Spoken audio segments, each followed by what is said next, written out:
Là, je vois plus. OK, voilà. Je vais commencer par un rapide historique des droits en santé mentale, de l'évolution de la perception de ce qu'on a longtemps appelé la folie, ce qu'on appelle aujourd'hui la santé mentale, je dirais des origines jusqu'à nos jours. Donc, littéralement, depuis les débuts de la civilisation occidentale, à tout le moins, jusqu'aux années 50, 60, 70, selon les pays.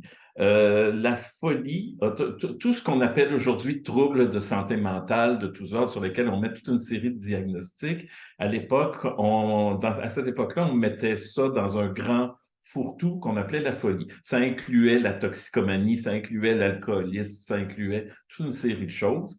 Et c'était considéré comme une forme de punition divine et c'était quelque chose qui ne se guérissait pas. Donc, les fous, il fallait les mettre à l'écart de la société, notamment parce qu'ils avaient des comportements qui n'étaient pas conformes aux bonnes mœurs et qui étaient jugés comme immoraux. Donc, il fallait les éloigner de la société, les mettre au loin, les mettre souvent dans des endroits relativement reculés du territoire pour ne pas qu'ils fassent scandale et pour ne pas que la population en général soit en contact avec eux. Au Québec, donc, ça donnera lieu à la mise en place d'un certain nombre de ce qu'on appelait les asiles d'aliénés. À Montréal, il y en avait deux principaux, le Douglas et Saint-Jean-de-Dieu. À Québec, il y avait Saint-Michel-Archange. Il y en avait quelques autres aussi. Et en 1961, apparaît un livre qui va vraiment faire frapper les imaginations, je dirais, dans la population en général. C'est écrit par une personne qui a séjourné pendant à peu près 18 mois à Saint-Jean-de-Dieu, aujourd'hui l'Institut universitaire en santé mentale de Montréal, et ça s'intitule Les fous crient au secours.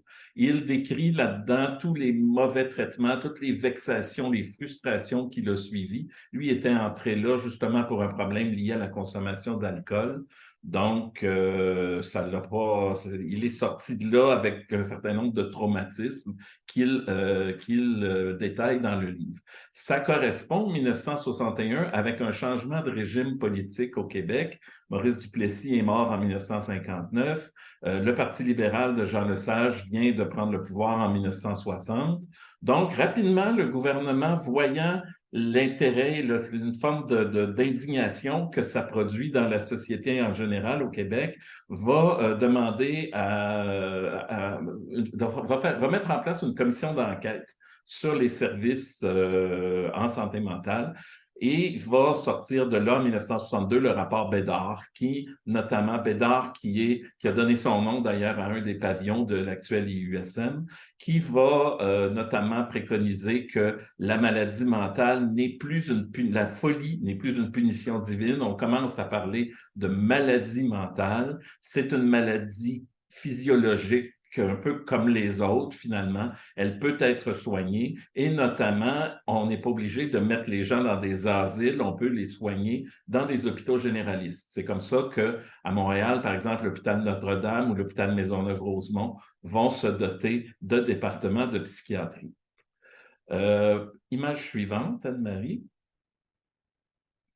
Voilà. Alors, à partir de 1970, à peu près une dizaine d'années après les fous créés au secours, il va commencer à y avoir des mouvements sociaux autour du respect des droits et du respect de la citoyenneté des personnes qui présentent un problème de santé mentale. Donc, on va commencer à présenter ça non plus simplement comme une maladie, mais comme quelque chose qui s'inscrit dans une réalité globale. Donc, notamment dans des problèmes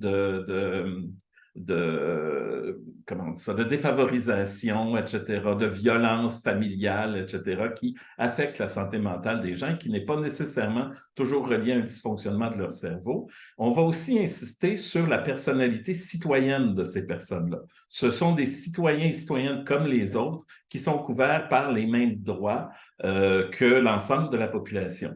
et aussi sur l'idée qu'il existe des approches alternatives à la psychiatrie traditionnelle. Donc, il peut y avoir des façons d'améliorer l'état mental d'une personne sans nécessairement passer par la privation de liberté, par l'autoritarisme des départements de psychiatrie et la médication. Donc, il commence à y avoir des mouvements dans ce sens-là, qui commencent à s'organiser avec le temps. 1972, il y aura une première loi sur la protection du malade mental, qui est un peu l'ancêtre de la loi P38 actuelle. 1974, la Charte québécoise des droits et libertés de la personne. 1979, un groupe populaire important qui s'appelle Solidarité Psychiatrie, qui va un peu organiser les revendications autour du respect des droits en santé mentale. Début des années 80, c'est ce qu'on a appelé la désinstitutionnalisation, c'est-à-dire l'idée de sortir un grand nombre de personnes qui étaient jusque-là hébergées dans les hôpitaux psychiatriques. On va les intégrer dans la communauté. Évidemment, le problème, c'est que les ressources nécessaires à leur intégration ne suivront pas. Donc, ça va amener un certain nombre de problèmes d'itinérance, etc.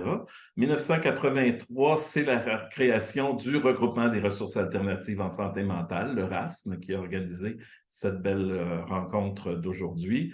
1985, première consultation sur une politique en santé mentale et on aboutit finalement en 1989 sur l'image suivante à la première politique en santé mentale du ministère de la Santé et des Services sociaux, qui sera suivi de différents plans d'action en santé mentale qui sont tous plus ou moins critiquables. Les groupes de défense de droits, notamment, et d'autres groupes de l'alternative vont souvent avoir des réserves puis des propositions de bonification aux différents plans qui vont se succéder. Mais néanmoins, il y a des grands principes qui ressortent qui en théorie, en tout cas, sont tout à fait louables. Assurer la primauté de la personne, accroître la qualité des services, favoriser l'équité, rechercher des solutions dans le milieu de vie plutôt qu'à l'hôpital, consolider le partenariat avec les proches, etc.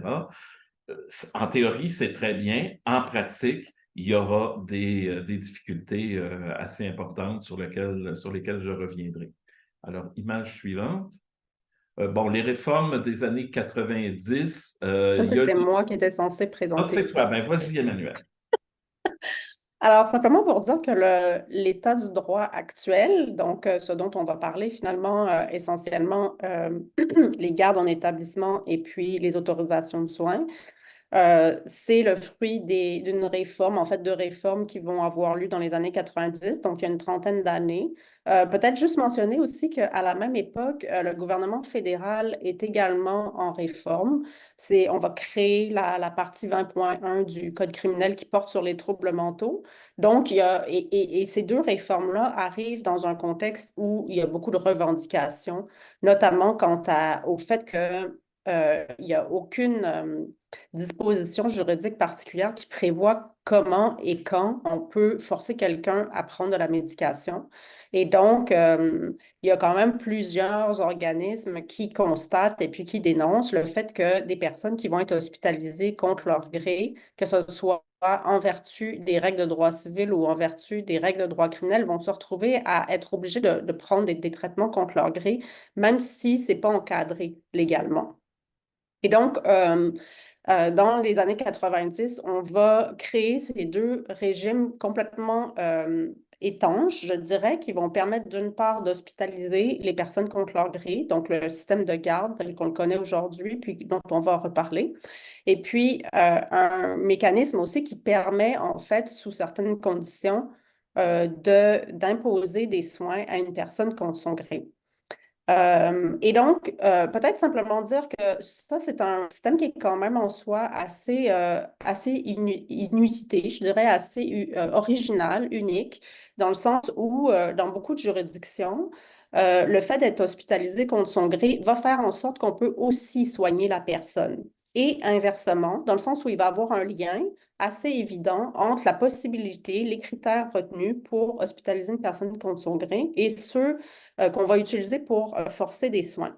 Ce qui fait en sorte que dans plusieurs cas, par exemple, on va pouvoir imposer des traitements à une personne qui va être hospitalisée contre son gré, mais on va aussi mettre en œuvre des autorisations de soins en disant que ben, si la personne finalement ne se conforme pas, par exemple, à ces règles-là, ben, on peut tout simplement la réhospitaliser puisqu'elle répond toujours à ces critères-là qui permettent d'hospitaliser contre le gré. Donc, il y a vraiment une interrelation, je dirais, entre ces deux mécanismes juridiques-là dans beaucoup de juridictions, ce qui n'est pas le cas au Québec.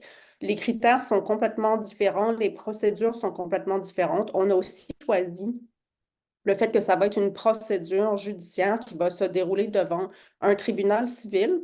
Donc, les personnes devraient pouvoir être présentées par avocat, présenter des arguments juridiques, présenter de la preuve. Ce n'est pas nécessairement le cas ailleurs non plus, c'est-à-dire que bien souvent, la décision va être prise assez facilement par les psychiatres eux-mêmes. Il peut y avoir des mécanismes de révision, il peut y avoir des procédures plutôt de nature administrative, mais au Québec, on est vraiment dans un contexte où on a choisi de judiciariser. Puis comme vous pouvez le voir ici, c'est une citation par M. Jean Rochon là, lors des débats, là, puis des discussions au sujet de la loi P38 telle qu'on la connaît aujourd'hui. Donc, il va dire que finalement, le dernier garde-fou qu'on a, c'est que la décision finale, c'est le juge qui la prend. Et donc, on dit très clairement, les questions d'hospitalisation involontaire, les questions de soins involontaires, ce sont des enjeux de droit, ce ne sont pas des enjeux seulement cliniques. Et donc, la décision, elle ne doit pas se prendre seulement sur la base du meilleur intérêt de la personne, de ce qu'on pense qui lui conviendrait, de ce dont elle a besoin, mais également sur la base des droits que cette personne-là a et qu'elle doit pouvoir faire valoir dans une procédure judiciaire comme n'importe qui pourrait le faire. Donc voilà, on peut passer à la prochaine diapo. Simplement pour vous montrer que, donc, depuis une dizaine d'années, il y a une explosion du nombre de dossiers en matière d'hospitalisation de soins forcés. Donc, ici, vous avez le nombre de dossiers de garde en établissement qui est passé d'autour de 5 000 en 2012 là, pour la province au complet à autour de 8 000 en 2021. Donc, une hausse très importante, une hausse marquée d'environ 3 000 dossiers. Là, ça ne comprend pas les dossiers, les demandes là, de garde provisoire qui peuvent être présentées, par exemple, par les proches pour ou qu'on appelle l'évaluation, la demande d'évaluation psychiatrique. C'est vraiment seulement la garde en établissement elle-même, soit les ordonnances qui permettent d'hospitaliser la personne contre son gré. Donc, on voit que l'augmentation est très forte, puis en tout cas, elle n'est pas nécessairement justifiée là, par les acteurs, notamment du milieu de la santé, sur la base, en tout cas, on ne comprend pas nécessairement pour quelles raisons il y aurait une augmentation aussi marquée. On peut passer à la suivante.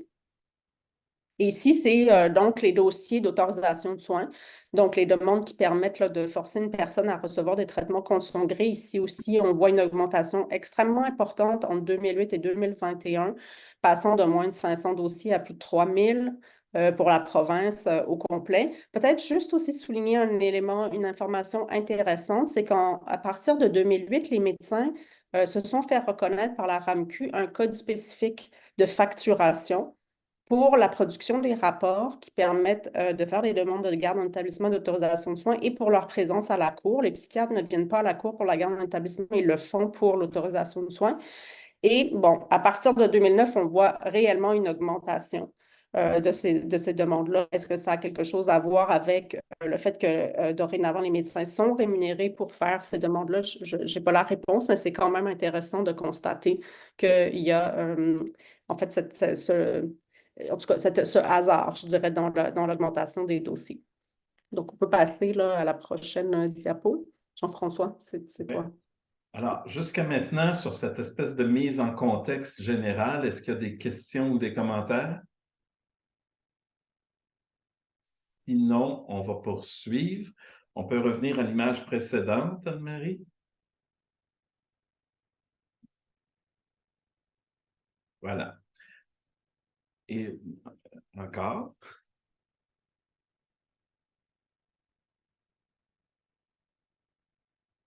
Voilà. Alors, de quoi on parle exactement quand on parle de la loi de la garde en établissement? Alors, la garde en établissement, c'est une procédure précise qui est encadrée par une loi, voilà, qui porte le numéro P38.001 dans le recueil des lois fondues du Québec et on l'appelle communément la loi P38 ou la P38, par laquelle donc une personne dont on pense que son état mental présente un danger pour elle-même ou pour quelqu'un d'autre, cette personne-là peut être détenue sans son consentement dans un établissement de santé. Alors, il y a deux choses à comprendre dans cette image-là qui est un peu fuyante, pourrait-on dire. D'abord, dans cette phrase-là, on voit le critère privilégié, unique, numéro un, le plus important pour autoriser une garde en établissement, c'est le danger, la dangerosité que l'état mental de la personne peut présenter pour elle-même ou pour autrui. Ce danger-là, il est évalué par des médecins et ce sont ces médecins-là qui décident donc de mettre la personne sous garde ou pas.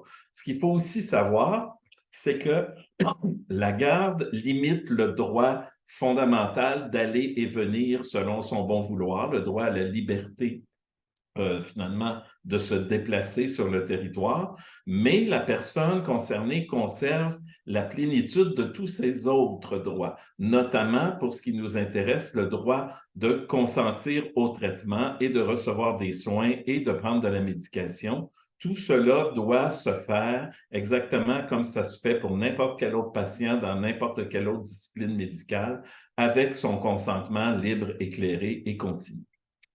Si on peut aller à l'étape, à la photo suivante. Mon Dieu, c'est compliqué. OK. Alors, il n'y a pas Oui, une désolé, sorte. Jean-François, il y a comme un switch automatique au bout de 10 secondes sur tes slides en ce moment. Ah, Fait que c'est pour ça qu'il faut tout le temps que j'y ramène. Je suis désolée, là, c'est un peu OK. déconcentrant, mais c'est ça qui se passe. D'accord. Alors, là, il n'y a pas un type de garde, il y a trois types de garde. Il faut comprendre que la loi P38, c'est une loi qui est assez complexe de compréhension et d'application. Elle est complexe parce qu'elle devrait être appliquée seulement dans des cas exceptionnels. Or, le problème, comme Emmanuel vient de le dire, c'est qu'elle est maintenant appliquée des milliers de fois par année. Mais néanmoins, donc, sa compréhension est un petit peu complexe. Je vais aller vraiment à l'essentiel par rapport à ça. Donc, il y a trois étapes dans un processus de garde. La première étape, c'est la garde préventive. Nous, on l'appelle l'exception dans l'exception parce que, en général, la privation de liberté, elle est autorisée par un juge, mais pas dans le cas de la garde préventive. La garde préventive, elle est autorisée par un médecin qui, en général, n'a pas l'autorité pour priver ou non une personne de sa liberté, mais dans ce contexte-là, exceptionnellement, on lui donne ce pouvoir-là de priver une personne de sa liberté sur la base de l'observation de son état mental. Donc, c'est une période qui, en principe, est courte, qui est d'une durée maximale de 72 heures, au cours de laquelle la personne ne peut pas quitter l'établissement, bien que l'établissement n'ait pas obtenu d'autorisation du tribunal pour la détenir. Comme je l'ai dit tout à l'heure, la personne conserve tous ses droits, celui de consentir au traitement notamment. Et à l'issue du délai, ce que dit la loi, c'est que sans égard à la dangerosité ou pas de la personne, à l'issue du délai, la personne doit obligatoirement être libérée, à moins que l'établissement ait obtenu l'autorisation du tribunal pour la garder plus longtemps. Donc, la loi est vraiment très, très contraignante pour les établissements. On va voir plus loin que ce n'est pas parce que la loi est contraignante que les établissements s'imposent à eux-mêmes des contraintes, mais le principe de la loi est celui-là. Pour obtenir une garde autorisée plus longue, il faut faire des évaluations de l'état mental de la personne. Et ces évaluations-là sont considérées par la loi comme des soins auxquels la personne doit pouvoir consentir. Donc, il peut se produire un certain nombre de scénarios, mais en général, si la personne refuse ces évaluations ou si elle n'est pas en mesure, en raison de son état mental, d'y consentir, l'établissement ne peut pas procéder à cette évaluation de son propre chef. Il faut qu'il aille chercher une autorisation du tribunal pour ce faire, et cette autorisation s'appelle la garde provisoire. Elle a pour effet de prolonger la garde préventive, généralement de 144 heures, mais c'est un petit peu plus compliqué que ça. Là. Il y a des moments où la garde provisoire n'est pas précédée d'une garde préventive, mais je n'entrerai pas là-dedans. Donc, il y a une certaine période de temps supplémentaire qui est accordée à l'établissement et cette période de temps-là, elle est consacrée à l'évaluation rigoureuse là, de la dangerosité de l'état mental de la personne pour savoir si oui ou non cet état mental présente un danger ou pas. Si on conclut que l'état mental de la personne présente un danger, image suivante, on va aller faire une demande de garde autorisée. Voilà. Donc, la garde autorisée, c'est une autorisation qui est donnée. Nous, on ne parle jamais d'ordonnance là-dedans. C'est vraiment des autorisations qui sont. Mais dans le milieu, on parle beaucoup dans le milieu de la santé mentale, on parle beaucoup d'ordonnances de garde et d'ordonnances de soins, mais ce sont des autorisations spéciales, particulières, exceptionnelles, qui sont données par la Cour du Québec à un établissement de santé sur la base des évaluations qu'il a effectuées sur la personne, de la garder dans l'établissement sans son consentement pour une période de 21 à 30 jours. Et dès qu'on considère que la dangerosité n'est plus présente dans l'état mental de la personne, en principe, l'établissement doit la libérer sans délai. En pratique, c'est plus compliqué que ça, mais ce que la loi prévoit, c'est ça, c'est que dès que la dangerosité de la personne s'est atténuée, on devrait la libérer et éventuellement poursuivre la prestation de soins en externe. Nous aussi, on a fait quelques petites statistiques sur le nombre de requêtes de garde en établissement qui ont été présentées. Emmanuel vous a présenté des chiffres pour tout le Québec. Nous, comme on est le groupe de défense de droit en santé mentale de Montréal, ce sont des chiffres pour l'île de Montréal. Donc, en 1999, on était à 1619 et on a monté de façon constante jusqu'en 2014 pour doubler à peu près, se rendre à 3021. Et il y a eu une explosion du nombre de requêtes de garde en 2021-2022 pour arriver à 5625. Nous, dans notre cas, ça concerne autant les gardes provisoires que les gardes autorisées. Et pour toutes sortes de raisons liées à des décisions de la Cour d'appel en 2017, il y a beaucoup plus de gardes provisoires qui sont demandés par les hôpitaux qu'avant. Avant, les hôpitaux ne demandaient à peu près jamais de garde provisoire et procédaient directement de la garde préventive à la garde autorisée, ce qui n'était pas nécessairement toujours conforme à l'esprit de la loi. Et nous, on fait à peu près à tous les 5 ans un état de situation de l'application de la loi P38 sur le territoire montréalais.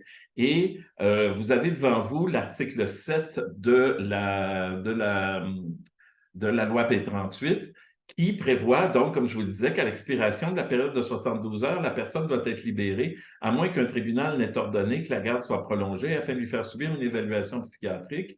Nous, ce qu'on a établi, c'est que les gens ne sont pas gardés sans autorisation du tribunal et contre leur gré pendant 72 heures, mais bien pendant 5,69 jours, c'est-à-dire 136,6 heures en moyenne. Ça, c'est un chiffre de 2014. La réalité de 2021-2022 a un peu changé à cause justement d'un jugement de la Cour d'appel qui a rappelé les établissements à l'ordre, mais les établissements dépassent toujours moins, mais dépassent toujours en moyenne la période de 72 heures. Et ce qui est important de remarquer là-dedans, c'est qu'il y a eu entre-temps des cadres de référence et toutes sortes de choses qui rappelaient aux établissements qu'ils n'avaient pas le droit de garder la personne plus que 72 heures, mais il aura fallu un jugement, un arrêt de la Cour d'appel pour que finalement ils puissent changer leur façon de faire, parce que quand la population leur dit c'est pas suffisant, quand le ministère leur dit c'est pas suffisant, quand les tribunaux leur disent, là, ils finissent plus ou moins par se conformer.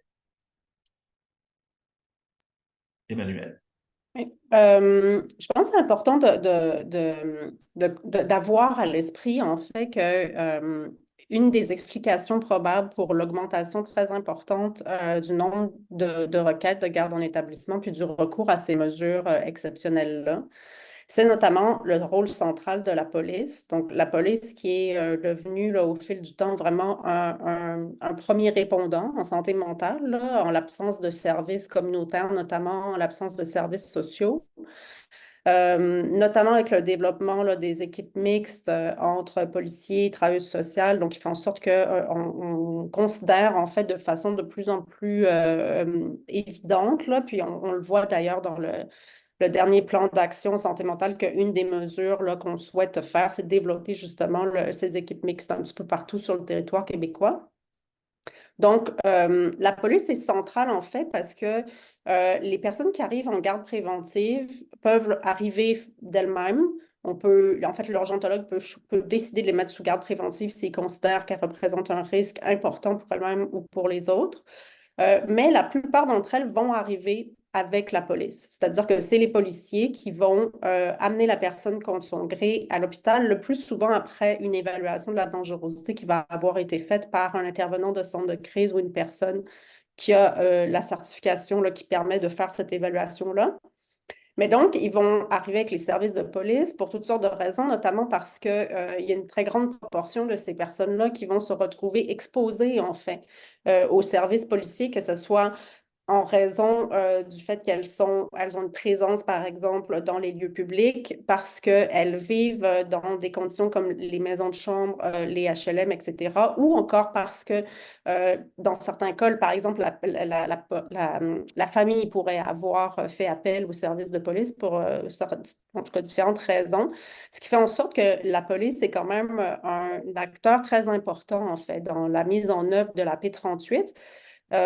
Et puis même de la suite, en fait, de la vie de ces décisions judiciaires-là, on pourrait y revenir si nécessaire. Et puis, il y avait une étude là, menée dans les années 90 ou au début des années 2000, je ne me souviens plus, là, mais qui avait montré qu'en fait, la majorité des personnes qui faisaient l'objet d'une demande de garde en établissement, donc au tribunal, étaient arrivées d'abord en garde préventive avec les services policiers. Ce qu'on peut constater quand même lorsqu'on regarde le travail en fait de la police dans les dernières années, notamment parce qu'on leur a confié peut-être de façon plus formelle ou qu'ils prétendent en tout cas recevoir et avoir à gérer de plus en plus d'appels liés à la santé mentale, c'est le fait que la police profile, en fait, tout particulièrement les personnes vulnérables. C'est déjà quelque chose qu'on connaît de façon générale, mais plus particulièrement les personnes qui vont avoir fait l'objet d'une intervention que les policiers eux-mêmes vont avoir qualifiée comme une intervention santé mentale. Donc, lorsque les policiers vont faire ce genre d'intervention-là, ils vont remplir un rapport d'événement qui est attaché, en fait, dans lequel il y a un code là, qui est lié à la santé mentale. Ce qui va faire en sorte que lorsque les policiers vont être rappelés ou qu'ils vont être de nouveau en contact avec cette personne-là, ils vont avoir accès à cette information concernant le fait que cette personne a déjà fait l'objet d'une intervention en santé mentale. Et évidemment, ça va teinter leur jugement par rapport à c'est quoi finalement la nature là, de l'intervention qu'ils ont à faire, etc. Par ailleurs, ils ont obtenu aussi, depuis avril dernier, quand même des pouvoirs, à mon avis, exceptionnels d'accès aux informations confidentielles de santé des personnes dans le cadre de leurs interventions. Donc, ça fait en sorte, évidemment, que non seulement ils pourraient avoir déjà des informations dans le système des données policières elles-mêmes, mais qu'ils pourraient aussi avoir accès à d'autres informations qui sont des informations des données de santé et qui vont faire en sorte qu'ils vont vraiment influencer la manière dont ils vont intervenir auprès d'une personne. Et d'ailleurs, là, les études qui ont été faites là, auprès de personnes qui ont fait l'objet d'interventions policières, notamment en santé mentale, notamment par les équipes mixtes, rapportent qu'elles n'ont pas accès à plus de services à l'issue de ces interventions-là et que la coercition, en tout cas du moins qu'elles perçoivent dans ces interventions, est équivalente en fait à celle d'une intervention policière régulière. Cependant, les services policiers développent de plus en plus en fait de programmes, etc., dans l'objectif d'aider les personnes. Donc, ce qu'on observe vraiment, c'est une multiplication de ces dispositifs-là qui visent à gérer le risque qui serait lié à la santé mentale d'une façon ou d'une autre et qui va faire en sorte que la sécurité, les services de sécurité publique, les services de justice et les services de santé et de services sociaux sont maintenant intégrés sur le continuum de services. Et donc, la police devient vraiment un acteur central de la mise en œuvre là, et de l'accès, en fait, à certains services de santé ou en fait, de mesures qu'on prend pour inciter les personnes dans certains cas, suivre des thérapies qu'elles ne veulent pas avoir. On peut passer à la suivante.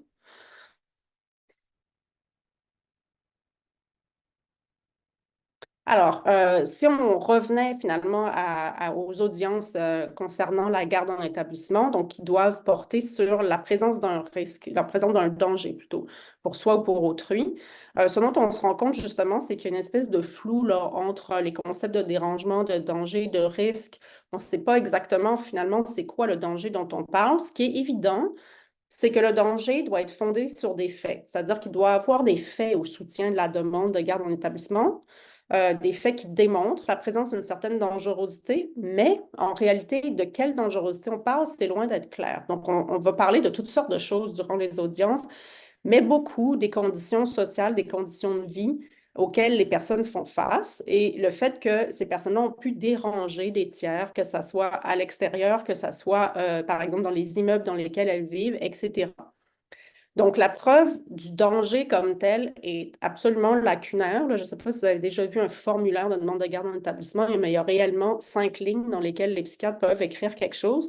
Le plus souvent, ils n'ont pas constaté eux-mêmes les faits qui sont au soutien de la demande. Ça va être souvent les services policiers, justement, qui vont avoir parlé à quelqu'un qui a rapporté des faits, qui, eux, vont avoir dit ça à l'infirmière, qui, elle, va avoir noté ça au dossier.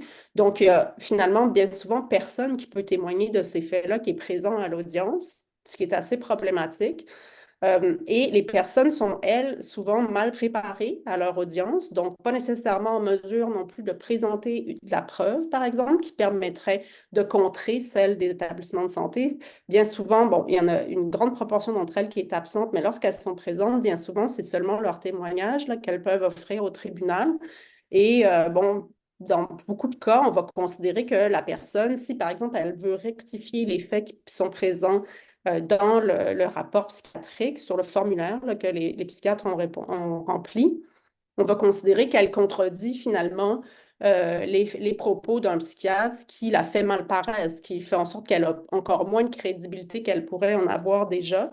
Donc, c'est un enjeu quand même assez important, mais la preuve du danger comme tel est assez faible finalement devant la Cour. Et par ailleurs, bon, les outils d'évaluation du risque qui sont utilisés notamment par les psychiatres dans certains cas, mais pas toujours, là, c'est-à-dire que c'est assez variable, là, le genre en fait, la façon dont on va avoir évalué cette dangerosité-là. Ces outils d'évaluation-là sont très controversés, notamment parce que on sait qu'ils profilent ou qu'ils vont cibler davantage certains groupes, des groupes qui vont être marginalisés, des groupes qui sont racialisés. Et on sait aussi, puisque les études le démontrent, que les psychiatres vont avoir tendance à surévaluer le risque de violence. Donc, vous avez ici une citation là, d'un article scientifique où on dit que finalement, la prédiction du risque par les psychiatres de la violence que pourraient présenter certaines personnes, qui peut être basée sur leurs évaluations cliniques, finalement, n'est pas plus fiable que le fait de flipping a coin, comment dire, de lancer un 25 Comme un sous en l'air pile-face. là, pour, puis de dire, de prédire finalement ça va tomber sur la face ou sur la reine ou sur l'autre face du... Bon, je suis désolée, je m'exprime vraiment mal là-dessus, mais autrement dit, c'est pas plus fiable que le hasard, là, finalement. Voilà, alors on peut passer à la prochaine.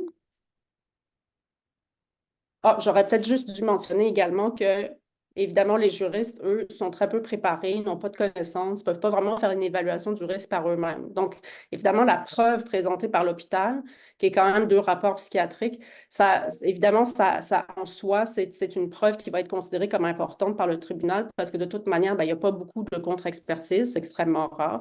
Puis par ailleurs, ben, les tribunaux eux-mêmes, les juges sont mal préparés à faire une évaluation de cet ordre-là. Évidemment, c'est très généralisé parce que certains juges, je pense qu'ils se sentent plus confortables que d'autres, mais ce n'est pas la norme. Et puis, un élément très central, donc on l'a dit, les personnes qui sont sous garde en établissement conservent le droit de consentir à leurs soins, donc de refuser leurs soins également, les soins qu'on leur propose, à l'exception évidemment des évaluations psychiatriques auxquelles elles doivent se soumettre. Mais ce qu'on observe durant les audiences de garde en établissement, c'est qu'on va parler énormément de la collaboration que la personne a ou pas avec l'équipe traitante et puis l'acceptation de la médication. Et donc ça, c'est vraiment des éléments récurrents et on va beaucoup se fonder en fait là-dessus pour... ça va ajouter, je dirais, à la question du risque ou du danger que cette personne pourrait présenter. C'est-à-dire qu'on va dire, ben, si vous avez besoin clairement de médication, puisque un psychiatre, généralement, ça va être souvent rapporté dans les rapports psychiatriques que la personne ne veut pas, par exemple, prendre de traitement ou qu'elle aurait arrêté son traitement, etc. Ce dont elle a le droit, là. Bien, on va souvent dire, bon, ben, vous ne voulez pas prendre de médication. Or, cette médication-là pourrait permettre de contrôler le danger. Donc, le fait que vous refusiez démontre à la fois le fait que vous ne comprenez pas, là, finalement, la gravité de votre situation, de votre état de santé, etc., mais aussi pose en soi un danger, parce que on compte sur la médication pour mitiger ce danger-là.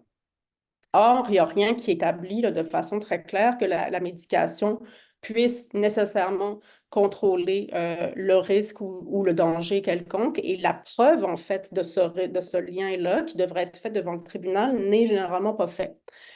Par ailleurs, les gens vont souvent rapporter des violations de leurs droits qu'elles ont vécues en milieu hospitalier depuis, par exemple, le début de leur garde. Donc, les personnes qui vont faire l'objet d'une demande de garde en établissement sont déjà à l'hôpital depuis, dans certains cas, plusieurs jours. Et puis, elles vont raconter, par exemple, que l'évaluation psychiatrique a eu lieu pendant qu'elles étaient sous contention chimique ou bien à un moment où, finalement, on leur avait imposé une médication. Il n'y a pas de réaction particulière lorsque les personnes rapportent des choses comme ça. Je dirais même au contraire que ça joue contre elles, c'est-à-dire que bien souvent, on va considérer une personne bien informée de ses droits qui rapporte les violations de ses droits comme une personne agressive, une personne revendicatrice, mais problématique, là, de manière problématique. Ça va jouer contre elle, ça va être pris comme une démonstration de la nécessité, en fait, de cette garde-là, puis du danger que cette personne présente. Mais même si on est en présence là, de plusieurs juristes là, lors de ces audiences-là, on va quand même pas considérer de façon sérieuse la violation des droits comme un enjeu. Ça va pas être discuté, etc. Ça va pas être relevé. Il y avait une étude qui a été menée en 2011 par le protecteur du citoyen, puis qui n'a pas été en fait renouvelée depuis, c'est-à-dire qu'on ne sait pas si les pratiques ont vraiment évolué ou non de ce côté-là. Quant au fait que lorsque les personnes sont mises sous garde préventive, on devrait les informer en fait de la raison pour laquelle elles sont là, des délais, du fait qu'elles ont le droit de communiquer avec un avocat, etc. Et notamment solliciter leur consentement pour les évaluations psychiatriques. Et ce que le protecteur du citoyen avait documenté en 2011, c'est que cette information-là n'était pas donnée, que le consentement des personnes n'était pas sollicité. Donc, que les personnes s'étaient soumises en fait à des évaluations psychiatriques, mais sans le savoir. Elles ne savaient pas qu'on était en train de les évaluer pour éventuellement aller demander faire une demande de garde en établissement. Et ça, on ne sait pas vraiment si cette pratique a évolué ou non, si le consentement est maintenant plus souvent sollicité, si l'information est donnée, etc. Mais c'était quand même une étude qui arrivait à des conclusions très préoccupante là, par rapport à cette question d'information et de consentement. Donc, ce serait certainement important de pouvoir retourner à savoir dans les dossiers et puis d'enquêter pour voir si cette situation s'est améliorée ou non. Donc, voilà, j'en resterai là. Et puis, je pense qu'on voulait ouvrir une période de questions là, suite à cette présentation sur la P38 avant de parler là, de l'autorisation de soins.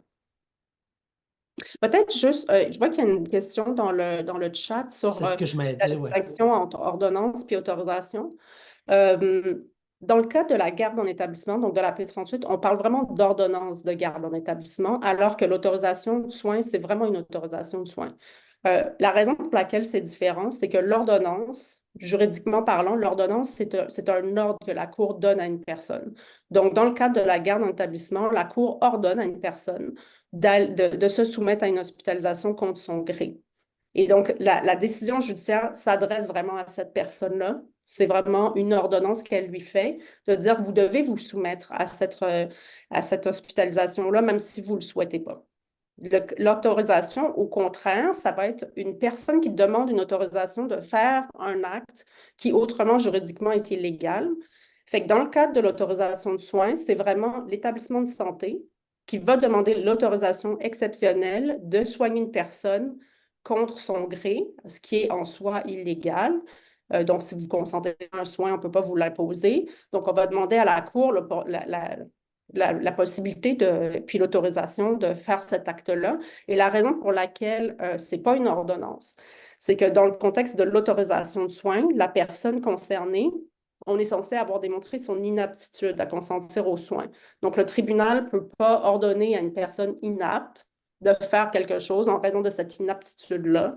Donc, c'est plutôt aux médecins et à l'établissement de santé que revient finalement l'autorisation de poser ces actes-là, même si normalement, ils ne devraient pas pouvoir le faire. Donc voilà, je ne sais pas si c'est clair, mais si ce n'est pas, on peut en discuter davantage. On prendra en effet d'autres questions là, si jamais il y a des besoins de clarification. Donc, dans le fond, pour cette première partie-là de la présentation, c'est vraiment plus concentré sur la garde en établissement. On voulait prendre vos questions autour de ça, s'il y en a dans la salle. Et puis, par la suite, on va continuer avec une deuxième partie là, qui va s'intéresser davantage aux autorisations judiciaires de soins. Il y a une question de Céline de Prise 2 pour une intervention. La parole est à toi. Je ne suis pas sûre que c'est une question ou un commentaire, mais pour moi, ce qui ressort année après année, puis on dirait que ça ne change pas, c'est les préjugés en santé mentale qui guident les actions au niveau de la loi et dans les établissements. Donc, je ne sais pas trop quoi faire avec ça, là, mais il me semble qu'il devrait être plus outillé que ça, là. Ça me décourage, ça me décourage. On dirait que ça avance pas à ce niveau-là, là. Tout ce qui est autour de la dangerosité et santé mentale, risque. Je sais que c'est dur. J'ai déjà travaillé en centre de crise 10 ans avant.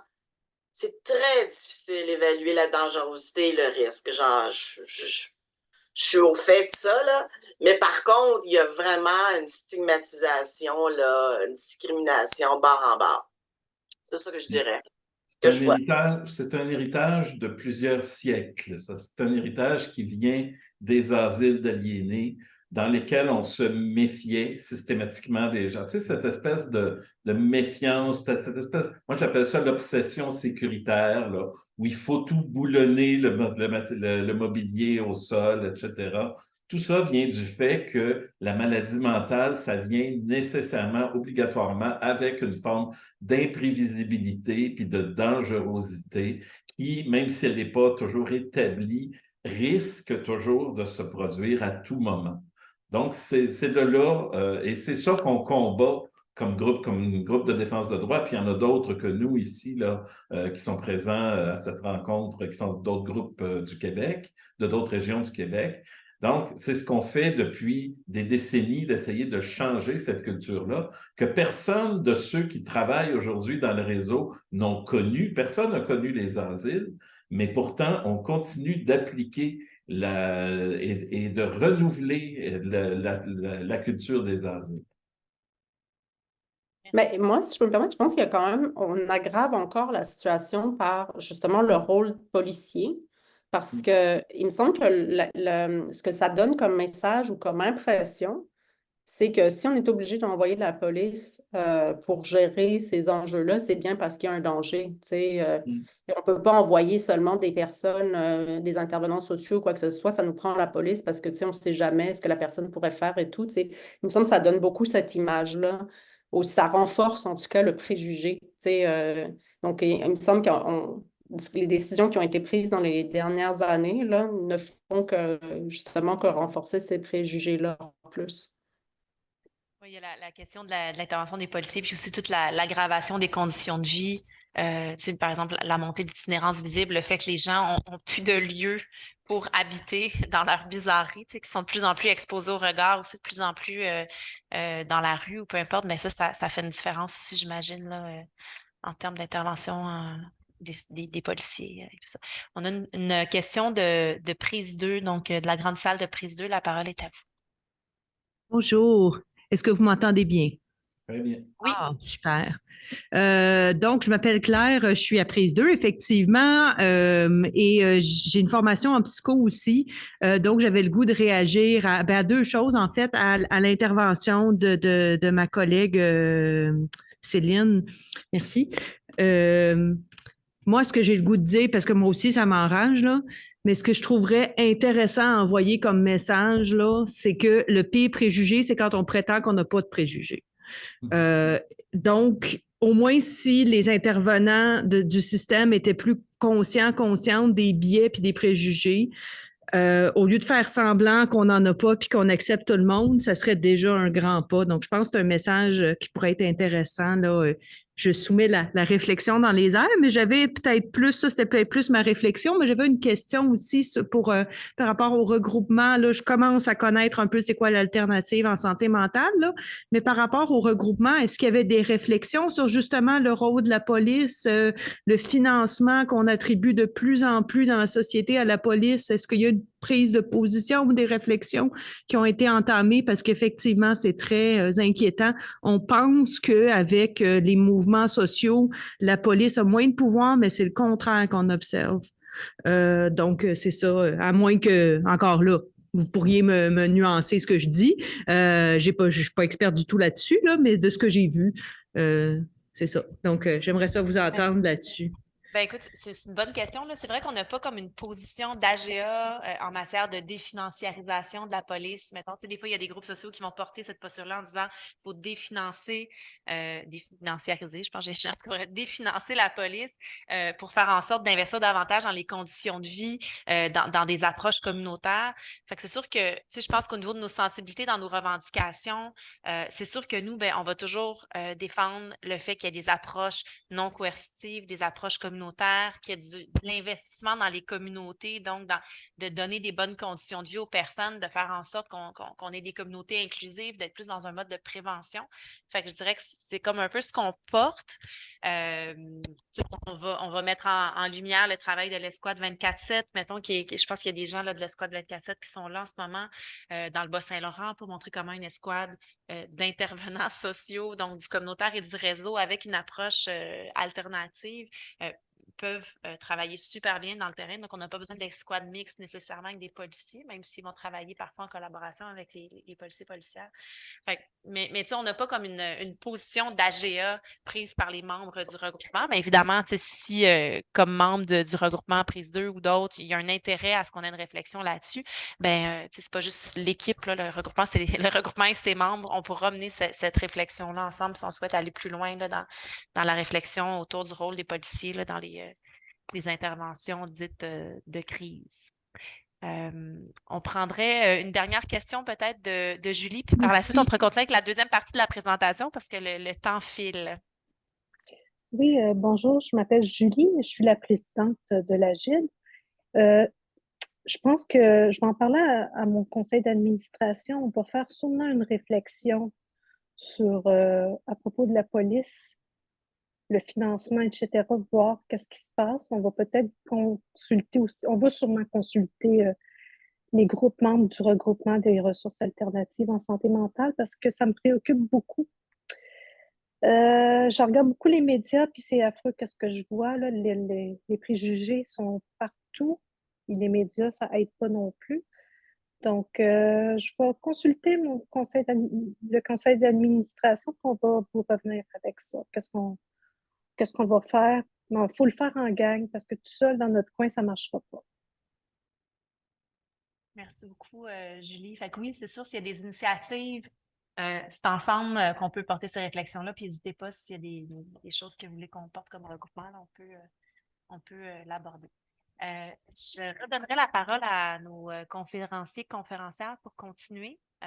Question d'avancer. Lourdes, est-ce que c'est une prise de parole sur la garde en établissement ou... Oui, mais c'était sur la question de l'intervention de la police très brièvement pour faire écho à ce qui vient d'être dit.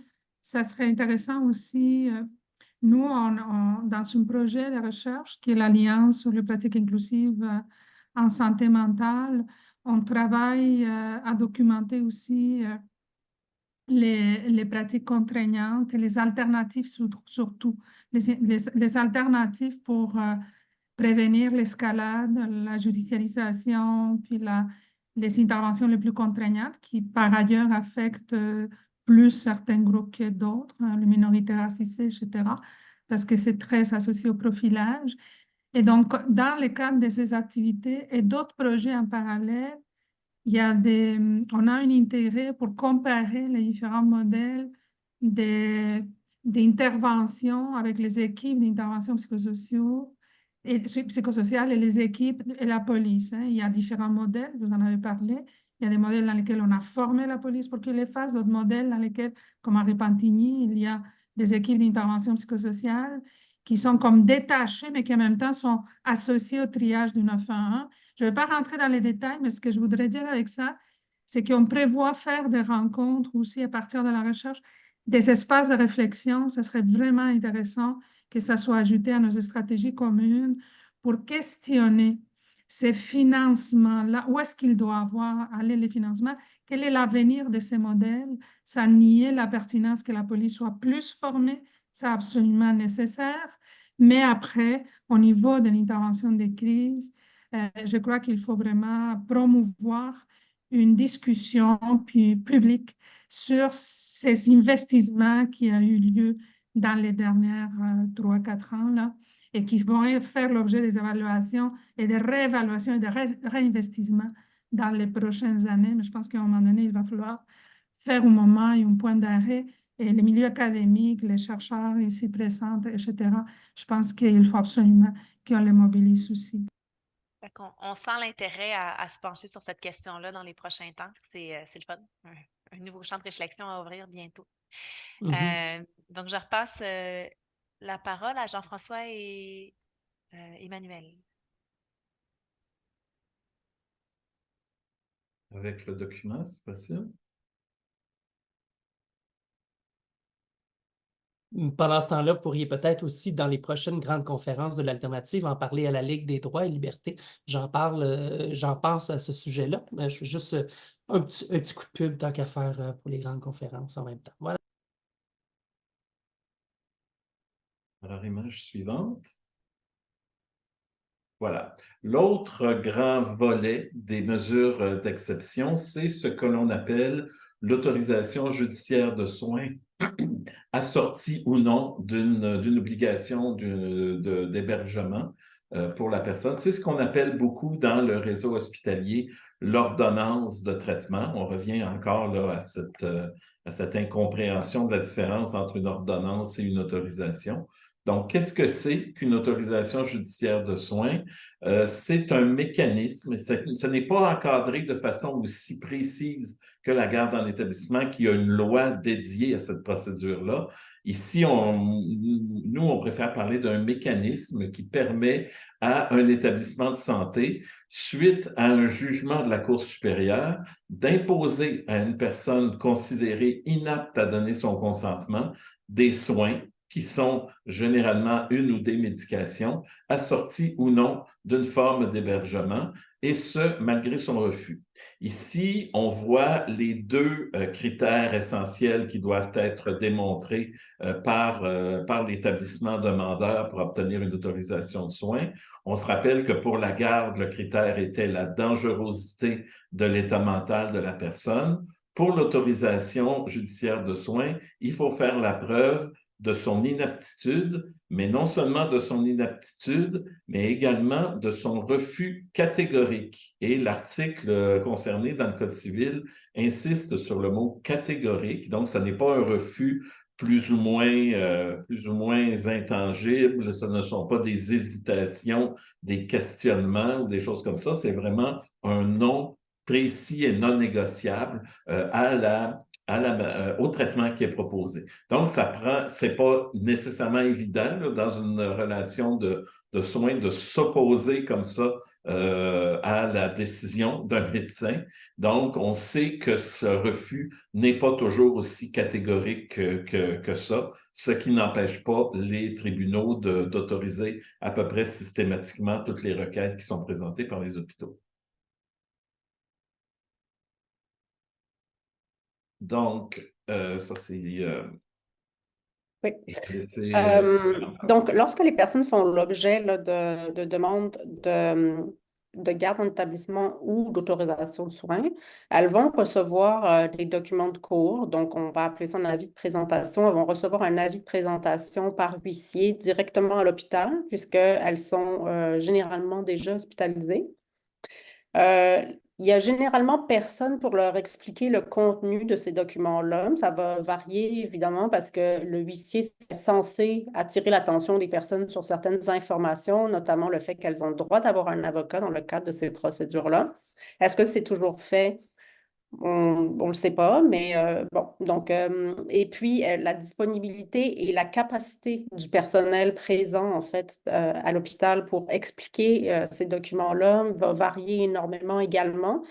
Donc, c'est quand même des documents qui ont qui sont en fait qui présentent un vocabulaire complexe, difficile à lire, etc. Et qui, ben, c'est ça, vont souvent laisser la personne à elle-même là, par rapport au contenu, comprendre ce que c'est, comprendre aussi ce que ça veut dire, c'est-à-dire comment se préparer, finalement, comment répondre à cette demande-là. Donc, bien souvent, les gens sont un peu laissés à eux-mêmes là, par rapport à ça. On a constaté dans les études récentes que le contenu de ces avis de présentation-là est assez variable selon les établissements de santé. Donc, certains qui vont donner plus d'informations, notamment sur ben, c'est quoi la preuve qui est disponible, c'est quoi le genre de document, puis comment faire aussi pour l'obtenir. C'est-à-dire que, par exemple, dans le cas d'une autorisation de soins, la preuve principale, ça va être le rapport du médecin traitant. Ce rapport-là ne va jamais être joint à l'avis de présentation. Autrement dit, quand la personne reçoit l'information comme quoi ben, il va y avoir une audience à la cour, cette audience-là, ça va se tenir dans les 5 jours. Donc, dans 5 jours, généralement, ça devrait être ça.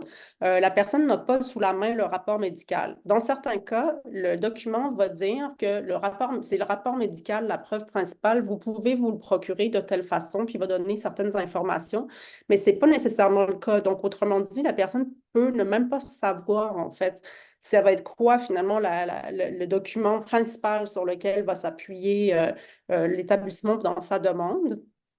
De la même façon, depuis 2016, le Code de procédure prévoit qu'il y a un document sur les droits qui explique en fait c'est quoi l'intégrité de la personne, c'est quoi le droit à l'intégrité, c'est quoi les droits spécifiques en fait, puis notamment le fait que la personne peut se défendre, qu'elle peut avoir un avocat, donc certains détails relatifs à ce genre de procédure-là.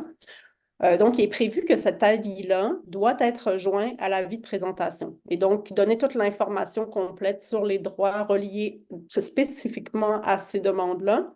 Or, en fait, ce que l'étude qu'on a fait récemment démontrait, c'est que c'est pas, il y a par exemple, certains hôpitaux qui disent en fait que l'avis est joint, qui mentionnent dans l'avis de présentation qu'il y a cet avis sur les droits qui est présent, qui va être donné par le huissier en même temps que l'avis de présentation, mais ce n'est pas versé dans le dossier judiciaire, donc on n'est pas capable de vérifier si c'est vrai ou pas. Et par ailleurs, dans d'autres cas, d'autres établissements, non seulement n'en font pas mention, mais ne semblent pas non plus le fournir. Donc, ce qui voudrait dire que, ben, il y a beaucoup de personnes qui n'auraient pas cette information-là cruciale sur les droits spécifiques dans cette procédure-là et comment les faire valoir. Et donc, on se rend compte finalement, puis c'est quand même une étape très importante, puisque comme les requêtes se passent dans l'urgence, que les délais sont très courts, les personnes n'ont pas beaucoup de temps pour se préparer, pour trouver un avocat, etc., pour préparer leur défense. Donc, le contenu des documents qui vont leur être remis pour les informer de la procédure est crucial. Là, on se rend compte que d'un établissement à l'autre, il y a des variabilités très, très importantes et que certains établissements de santé vont produire finalement des avis de présentation qui sont très conventionnels qu'on va utiliser dans les affaires civiles régulières, en guillemets, c'est-à-dire, ben, vous poursuivez votre plombier. C'est ça qu'on va utiliser comme avis de présentation, mais vont se servir du même genre de documents et pas des documents qui ont été adaptés pour ces causes spécifiques-là. On peut passer à la suivante. Pour aller un petit peu dans la même veine, nous, on a fait un portrait aussi de l'application des dispositions liées à l'autorisation judiciaire de soins pour l'année 2018. Et comme le dit Emmanuel, le délai entre la signification, donc le moment où la personne est officiellement informée du fait qu'elle devra comparaître devant le juge, et le moment de l'audience, il est, dans le cas des autorisations judiciaires de soins, extrêmement court. Il est de 5 jours, alors que dans d'autres types de causes, dans d'autres types de causes civiles, il peut être sensiblement plus long. Donc, en théorie, ces 5 petites journées-là doivent être utilisées par la personne d'abord pour comprendre la procédure de l'autorisation judiciaire de soins et d'hébergement qui, en soi, est assez complexe. Elle doit aussi se trouver un avocat, puis elle n'en connaît pas très souvent et elle n'a aucune notion de comment chercher et trouver un avocat compétent. Permettre à cet avocat de prendre connaissance de son dossier, convenir avec l'avocat d'une stratégie pour la comparution, comme on le fait dans n'importe quel litige civil, le tout en surmontant des difficultés émotionnelles réelles là, qui ont amené les soignants à lui imposer ce traitement-là, et très souvent durant une garde en établissement, donc en étant privé de la possibilité de se déplacer. Donc, ils n'ont à leur disposition souvent qu'un téléphone qui marche plus ou moins bien dans l'unité psychiatrique avec une file de gens en arrière qui attendent pour téléphoner eux aussi. Donc, c'est vraiment pas des conditions simples. Donc, on dirait que tout est mis en œuvre pour restreindre la personne dans sa possibilité de se défendre. Mais il n'y a pas que ça. Sur l'image suivante, nous, on a établi que sur les 547 cas d'autorisation judiciaire de soins qui ont été présentés à la Cour supérieure à Montréal en 2018, il y en avait 43 pour lesquels l'audience a eu lieu illégalement, c'est-à-dire moins de 5 jours après le dépôt de la requête. 43 cas sur 547, c'est pas courant, mais c'est pas non plus exceptionnel. Et dans ces 43 cas-là, personne n'a soulevé l'irrégularité autour du délai de signification, ni l'avocat de l'hôpital, évidemment, qui en est indirectement responsable, ni l'avocat de la personne pour qui c'est pas très important, puis de toute façon, il y a un mandat d'aide juridique, puis on n'a pas intérêt à faire traîner les choses, il faut être assez expéditif, ni le juge. Pourquoi le juge ne le soulève pas? Possiblement parce qu'il l'ignore, et que personne n'a attiré son attention là-dessus, ce qui fait que dans ces 43 cas-là, la requête de l'établissement a été accueillie par la Cour là, sans que rien n'y paraisse de particulier.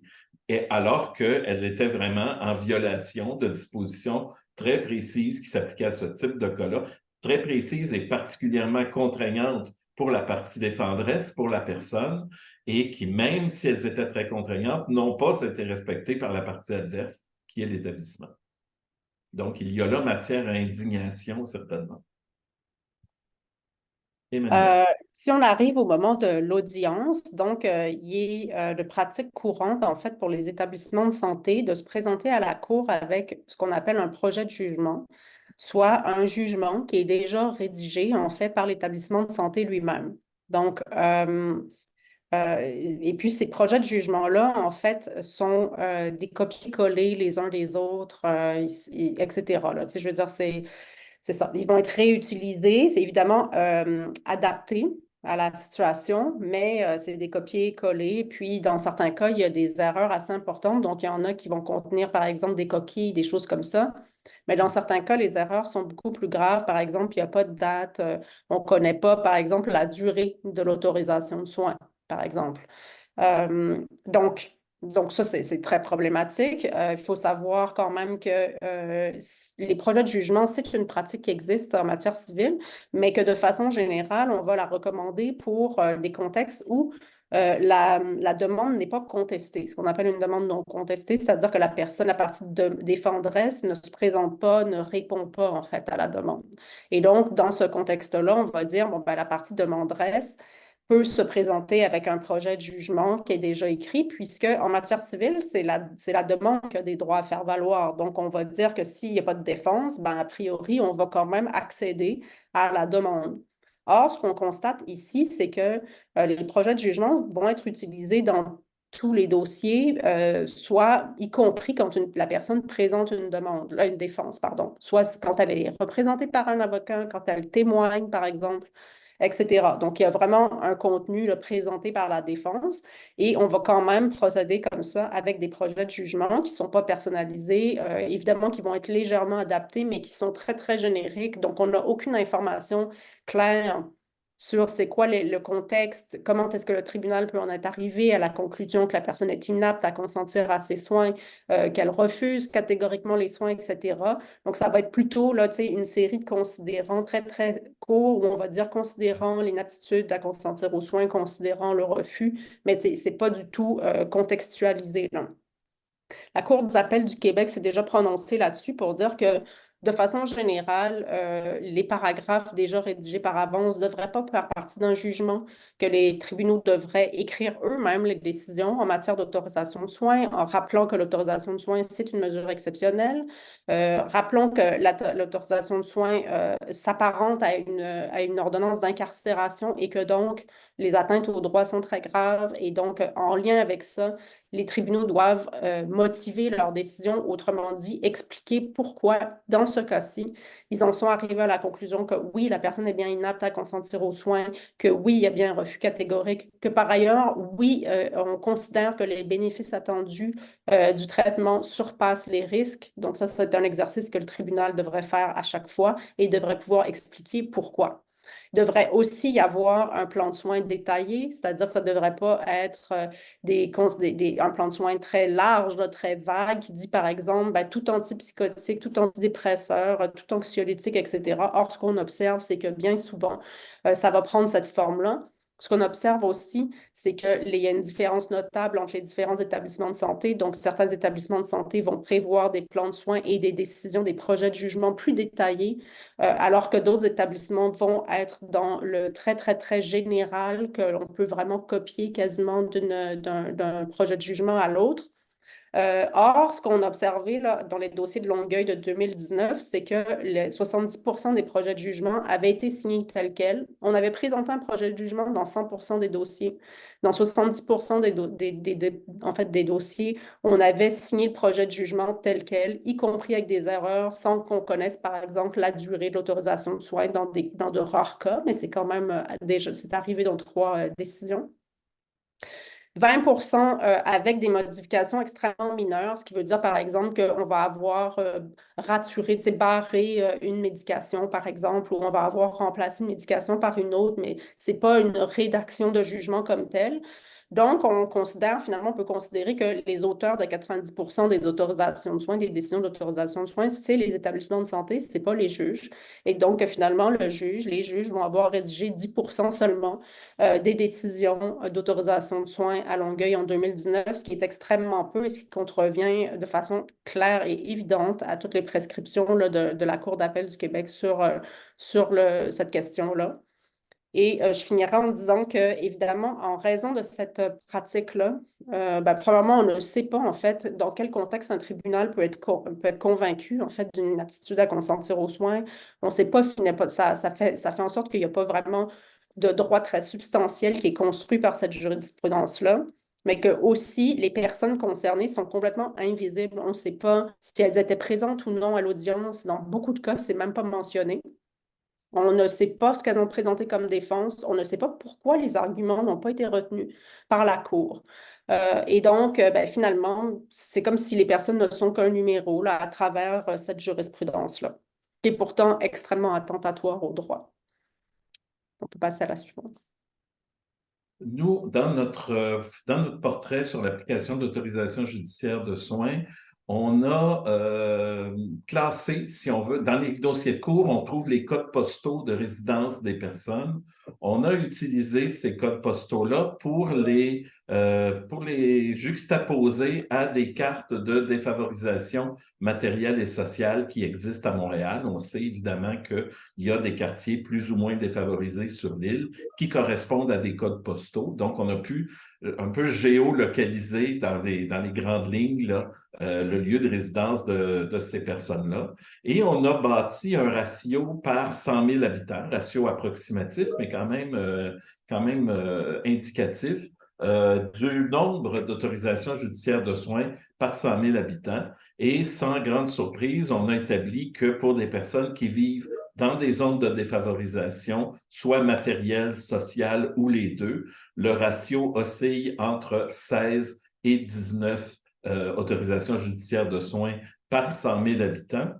Et quand on s'en va dans des milieux plus favorisés, donc de défavorisation moyenne ou de favorisation matérielle et sociale, bien évidemment, le ratio baisse. Donc, on n'est plus à 19, 17, 16, mais on est à 14% et à 12%. Donc, on peut dire qu'une personne qui vit dans une zone de défavorisation matérielle a presque 2 fois plus de chances de faire l'objet d'une autorisation judiciaire de soins que quelqu'un qui habite dans une banlieue aisée du West Island. Maintenant, on a aussi fait l'exercice pour les personnes itinérantes, c'est-à-dire des gens qui soit n'avaient pas de code postal ou soit dont le code postal sur la requête correspondait au code postal de l'établissement hospitalier, donc qui n'avaient pas de résidence connue. Et on s'est basé ici sur un chiffre qui est un peu contesté, qui est dit parfois sous-évalué, les chiffres de dénombrement de l'itinérance faite par la Ville de Montréal à une ou deux reprises à cette époque-là, autour de 2018. Et on est arrivé à un ratio incomparablement plus important d'autorisation judiciaire de soins. On ne calcule plus par 100 000 habitants, mais on calcule par 100 personnes. Il y a presque 3 personnes itinérantes sur 100 qui font l'objet d'une autorisation judiciaire de soins. Encore là, c'est à peu près 250 fois plus que dans des banlieues favorisées de l'île de Montréal. Donc, il y a très clairement un biais, un lien entre le fait d'être pauvre et le fait de faire l'objet de mesures, de mesures légales en santé mentale. Et de fait, nous, dans notre pratique d'aide individuelle, on le constate régulièrement, la grande majorité des gens qui font l'objet de ces mesures-là, autant de la garde en établissement que de l'autorisation judiciaire de soins, sont des gens qui sont admissibles à l'aide juridique. Or, tout le monde sait bien que le simple fait d'être admissible à l'aide juridique, c'est déjà un indicateur de très grande pauvreté, de très grande défavorisation. Dès qu'on gagne un petit peu plus que le minimum vital, on devient non admissible à l'aide juridique. Donc, il y a vraiment un lien très direct entre le fait d'être pauvre et le fait de se faire imposer des mesures autoritaires en santé mentale.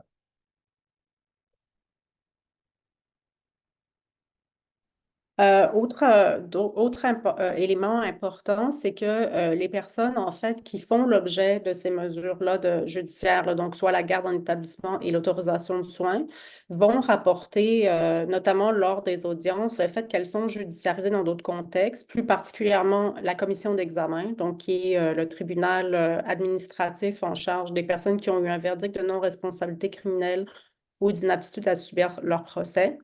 En matière de protection de la jeunesse, beaucoup pour les femmes. Donc, ils vont rapporter que la DPJ, elles ont un dossier ouvert à la DPJ, etc. C'est aussi vrai en droit de la famille, c'est-à-dire elles sont dans des contextes où elles vont rapporter être en litige autour de la garde de leurs enfants, notamment. En matière de logement, puis en matière pénale. Donc, puis évidemment, là, les personnes vont souvent faire l'objet de plus d'une mesure en santé mentale en même temps. Par exemple, dans une recherche qu'on avait faite à la commission d'examen, on avait été capable d'identifier le fait que 25% des personnes, en fait, qui sont sous commission d'examen font aussi l'objet d'une autorisation de soins ou bien on annonce qu'on va faire une demande d'autorisation de soins ou on fait l'objet d'une autorisation de soins. Autrement dit, il y a vraiment un rapport là, très clair entre le fait d'être judiciarisé une première fois, c'est comme si c'est une entrée là, dans une espèce de spirale judiciaire, donc il est difficile de se sortir. On constate aussi que la surjudiciarisation va être considérée comme une forme de porte d'entrée dans les services. Autrement dit, ça va être considéré comme étant plutôt positif par beaucoup d'intervenants du milieu de la santé. Donc, dans des entrevues qu'on avait faites, par exemple, avec des psychiatres, les personnes disaient c'est bien, en fait, que les personnes soient judiciarisées à plusieurs endroits parce qu'elles vont entendre le même message par différents juges. Donc, finalement, elles vont être plus convaincues, en fait, par exemple, du fait qu'elles ont besoin de prendre une médication, le fait qu'elles ont besoin de collaborer avec l'équipe traitante, etc. Pourtant, les avocats de la défense qu'on avait rencontrés en entrevue également là, disaient les gens ne comprennent absolument rien en fait des procédures judiciaires, ne savent pas faire la différence entre ces différentes procédures-là. C'est extrêmement stressant, extrêmement anxiogène et ne voyaient pas du tout de bénéfice, là, ne voyaient pas comment finalement la multiplication de ces procédures judiciaires à l'encontre des mêmes personnes allait constituer quelque chose de positif pour elles.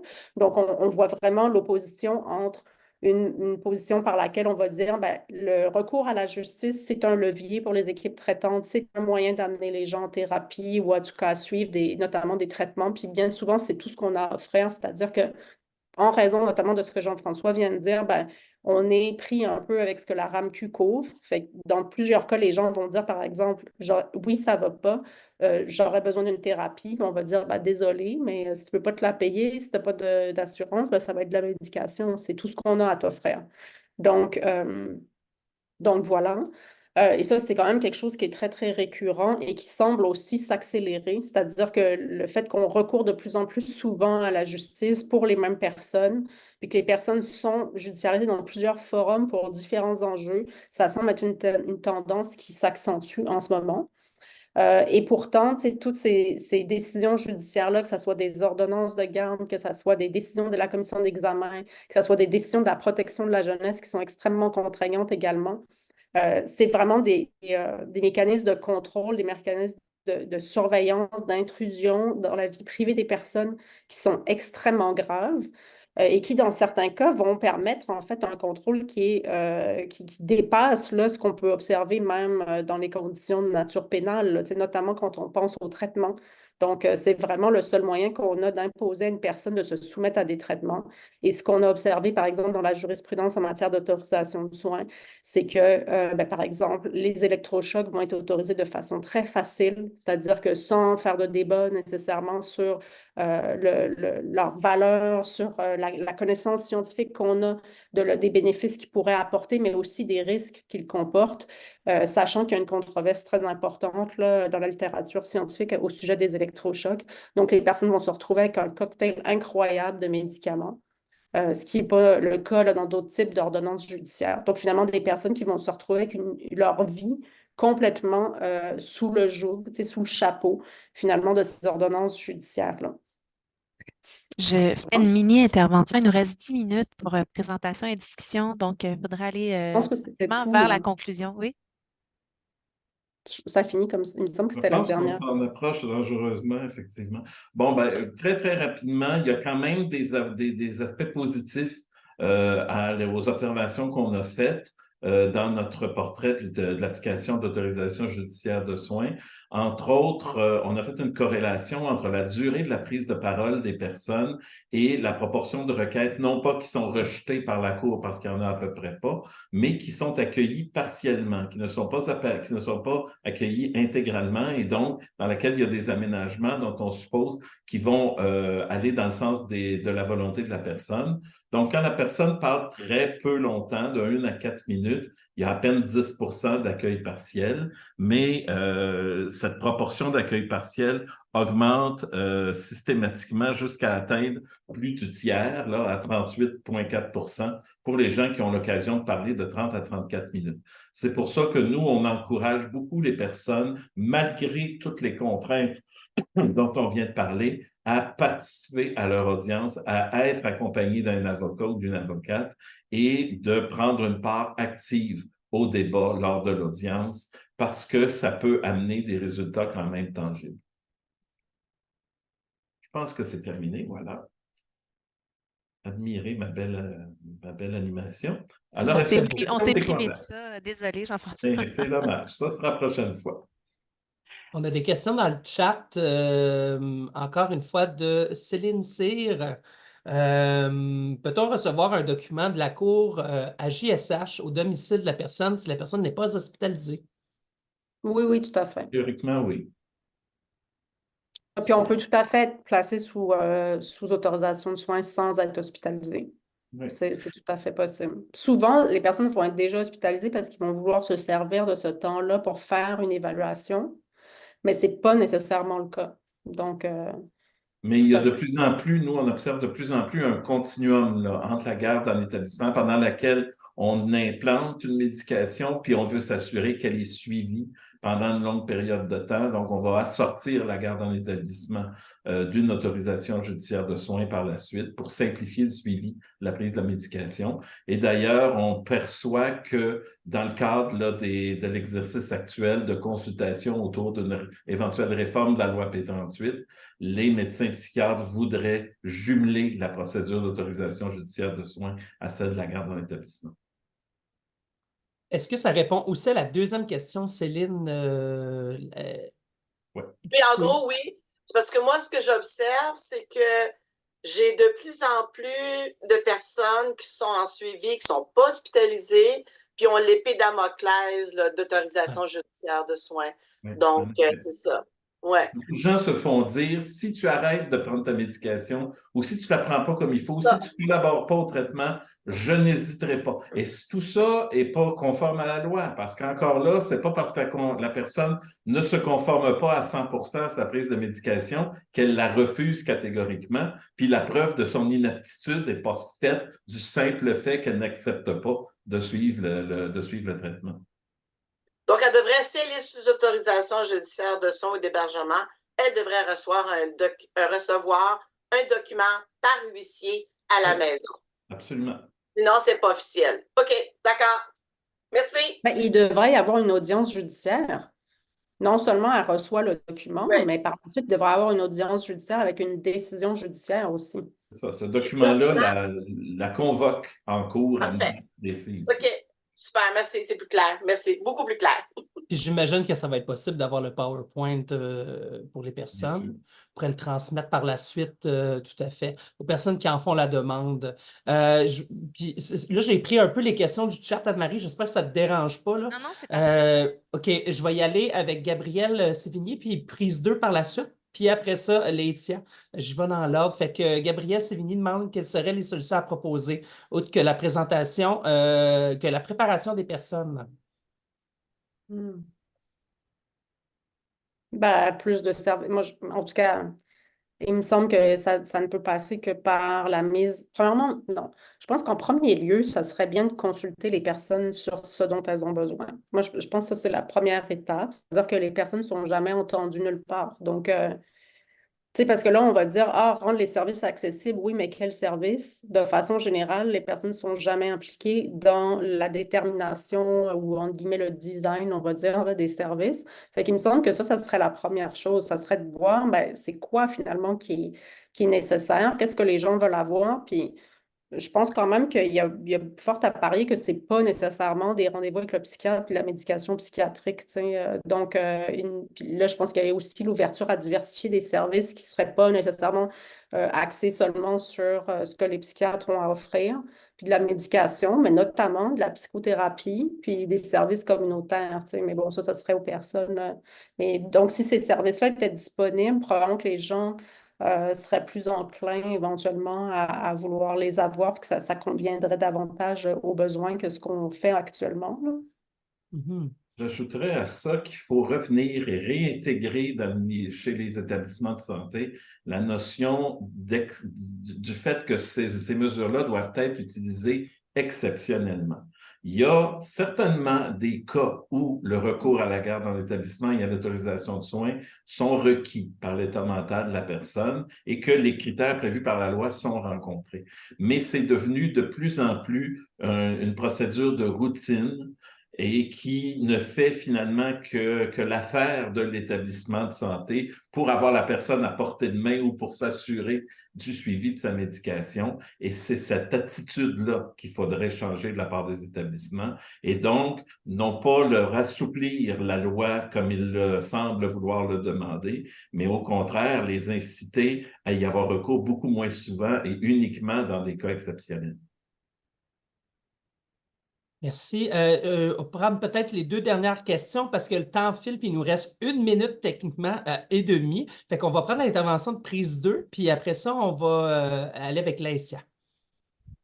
Oui, bien, très rapidement, je voulais juste préciser, parce que si d'un coup que le monde se demande c'était qui là, qui a allumé la flamme là, pour la question de la police, je suis usagère, je ne l'ai pas précisé, je pense. Donc, je voulais juste préciser ça, puis dire merci aussi à ceux qui ont répondu justement à l'appel. Je suis contente de voir que c'est partagé. Puis merci pour la conférence en général. Merci beaucoup. Merci de votre attention. Super. Et la dernière question, c'est connaissez-vous le prix d'une mise en place d'une garde en établissement par le psychiatre prescripteur? Le coût, Comme le prix associé à l'acte médical, c'est ça la question? le tarif? Non, Je crois que c'est écrit le prix. Donc, j'imagine que c'est une forme de tarif. Emmanuel a mentionné qu'il y avait une facturation et une rémunération, mais moi, je ne connais pas la hauteur de ça. Ben, je ne connais pas non plus ce que ça vaut, mais là, on s'entend que ce n'est pas la mise en place de la garde, c'est vraiment juste faire le rapport puis se présenter à la cour. Mais par contre, ce que j'ai entendu aussi, c'est qu'il y a un tarif particulier pour la garde préventive. Tu sais, lorsqu'un médecin urgentologue va mettre quelqu'un sous garde préventive, il peut charger ça plus cher une hospitalisation libre. Fait qu'il y avait, par exemple, des infirmières qui disaient, ben, quand tu es mettons, sur l'unité, là, tu sais, un chiffre avec certains médecins, ben, tout le monde est en garde préventive sans le savoir, en fait, parce que lui, il rentre ce code-là, puis il peut charger garde préventive, puis apparemment que c'est plus payant, tu sais. Mais je ne connaîtrais pas le coût, mais si on parle de la garde en établissement, je pense qu'il faut vraiment considérer le fait qu'aujourd'hui, les CIS ont tous des contentieux, ça va nécessiter l'implication du travail des avocats, que par la suite, on va aller à la cour, c'est le travail des juges et tout. Donc, tout ça, ça représente, en fait, si on parle de coût, là, ce que c'est la garde en établissement, fait que c'est extrêmement coûteux nécessairement. Tu sais, on peut se poser la question de est-ce que ça ne serait pas plus avantageux justement d'avoir d'autres types de services, tu sais, qui seraient disponibles pour les gens plutôt que de payer ces prix-là pour avoir une gang de juges et d'avocats dans ces dossiers-là, tu sais. Mhm. Merci beaucoup pour ces précisions-là. Là, je vois le temps qui file. Peut-être vous amener votre attention vers le chat. Il y a Steven qui a partagé 2 documents produits par la GID sur les AJS et sur la P38. Ça peut être des références pour aller un petit peu plus loin. On accélère un peu les choses. Je voulais vraiment remercier profondément Jean-François Plouffe et Emmanuel Bernheim qui ont offert une présentation très fouillée, assez comme bien ancré dans la recherche, mais aussi dans la parole et l'expérience des personnes premières concernées. Merci beaucoup pour cette présentation-là. C'était extrêmement riche, très, très clair. Tout le monde au bureau et je ne suis pas toute seule, là, tout le monde a beaucoup, beaucoup apprécié ici. Puis je suis certaine à voir les commentaires que c'est apprécié par tout le monde ici. Je voulais laisser un peu de place à Steven aussi qui va nous parler d'une démarche parce que, bon, si on a organisé cette conférence-là, c'est parce qu'il y a une démarche de consultation en cours sur plusieurs années par l'Institut québécois de réforme du droit et de la justice qui ont un mandat d'étudier ces mesures d'exception-là et d'amener des recommandations pour transformer potentiellement le cadre juridique qui les entoure. Nous, c'est sûr que dans le mouvement alternatif, ça nous préoccupe de participer à cette consultation-là et que la voix des personnes soit entendue. On l'a vu tout au long de ces processus-là, les personnes sont peu entendues. Fait que je laisse la parole à Steven pour qu'il nous en parle un petit peu si jamais ça vous intéresse de vous mobiliser puis rajouter votre voix sur ces questions-là. Merci beaucoup, Anne-Marie, et merci beaucoup à nos conférenciers, conférencières et votre participation. C'était incroyable. C'est ça qui est difficile à entendre, hein? Quand on entend du savoir comme ça, on se dit OK, puis qu'est-ce qu'on fait, mettons? Qu'est-ce qu'on fait avec ça? Et surtout dans un contexte où, effectivement, comme Anne-Marie le nomme, on est dans une réflexion sur l'application. Effectivement, la garde en établissement, on le dit, ça fait longtemps, à la GDSMQ, il y a c'est une pratique d'oppression. Fait que l'application est à changer. Mais de là à ce qu'on change la loi pour revenir à arriver à un modèle, hein, vous l'avez compris dans la présentation, qui soit scindé entre le consentement aux soins et le fait d'être retiré sa liberté, ben, on ne veut pas ça. Puis pour ça, c'est important de se mobiliser. D'ailleurs, la GDSMQ, avec Représentation, viendra à se mobiliser du mois de mars à novembre dans une forme de tournée nationale partout au Québec pour amasser à la fois par Représentation la voix des personnes qui ont vécu ou qui vivent la garde en établissement à travers le Québec et aussi pour les mobiliser à venir avec nous le 15 novembre prochain à l'Assemblée nationale du Québec pour manifester notre volonté à ce que, que la garde d'un établissement ne soit pas changée dans une mesure, ne soit pas changée dans une première mesure pour qu'elle soit liée avec les autorisations générales du soin, pour qu'on réfléchisse à des alternatives en dehors de ça, qu'on réaffirme le besoin d'en avoir partout au Québec pour réellement faire un jugement cohérent de la bonne façon de ce mécanisme d'exception-là ou pas. Alors, vous êtes invités à venir avec nous manifester au mois de novembre, mais entre-temps, vous pouvez parler à vos groupes communautaires pour que la GDSMQ puisse se déplacer chez vous, pour venir présenter les problématiques, vous aider à vous organiser localement et aussi pour prendre la parole précieuse des personnes, des citoyens, des citoyennes qui sont tout autour de notre table aujourd'hui, qui, ben, sans elles et sans eux, on n'aurait pas tout ce savoir en forme d'éducation populaire et de savoir en expérience scientifique, je crois, jusqu'à aujourd'hui. Cette expérience ne serait pas possible. Fait que pour continuer cette expérience-là, invitez-nous, ça va nous faire plaisir. Et merci beaucoup. Merci beaucoup, Steven. Fait que l'invitation est lancée sur le site de l'AGID. J'imagine qu'il y aura un peu plus d'informations sur les réseaux sociaux de l'AGID aussi. Nous, du côté du regroupement, on va relayer aussi ces appels à la mobilisation-là, puis à la participation aux consultations, puis aux rencontres régionales là, qui vont avoir lieu sur les mesures d'exception. Fait que l'invitation est lancée. On voit là, le 12 mars dans la Nodière. Il y a une rencontre qui s'en vient aussi en Montérégie qui a été annoncée. Encore une fois, grand merci à Emmanuel Bernheim et Jean-François Plouffe. Merci aussi à Prise2 et à l'équipe de recherche Erasme et au projet d'Alliance sur les pratiques inclusives en santé mentale là, d'avoir soutenu la tenue de cette conférence, toute la programmation, le travail de communication autour de ça. Fait grand merci. Bonne suite de journée à vous. On se retrouve donc le 13 mars, si vous le souhaitez, autour du droit à la santé. Inscrivez-vous pour recevoir le lien. Et ensuite, le 10 avril et le 15 mai, pour parler de psychiatrisation et parler de santé mentale des communautés LGBTQ. Alors, merci à tout le monde encore d'avoir été là. On aurait aimé échanger plus longtemps. On dirait qu'on reste sur notre fin, mais on voit que l'intérêt est là, puis on va continuer à parler des droits, bien évidemment, en santé mentale. Fait que bonne suite de journée à vous et prenez soin de vous.